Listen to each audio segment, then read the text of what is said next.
அதே மாதிரி சிம்ம லக்னத்துக்கு எப்பயுமே சனி ராகு 2 பேருமே கெடுதல் செய்யறவங்க. ராகு தசையில சனி புத்தி சிம்ம லக்னக்காரங்களுக்கு கடுமையான நெகட்டிவ் பலன்ஸை கொடுக்கும். அதே மாதிரி சனி தசையில ராகு புத்தி சிம்ம லக்னக்காரங்களுக்கு கடுமையான நெகட்டிவ் பலன் கொடுக்கும்.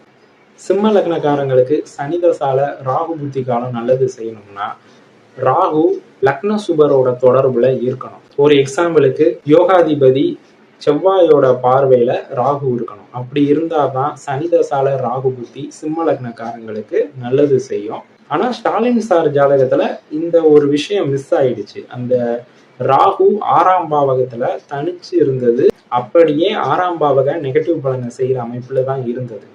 ஸோ சுபர் தொடர்பு பாவர் தொடர்பு இதை மட்டும் பார்க்காம லக்ன சுபர் தொடர்பு லக்ன பாவர் தொடர்பையும் பார்க்கணும், ஆதிபத்திய தொடர்பையும் பார்க்கணும், சாரத்தையும் பார்க்கணும்.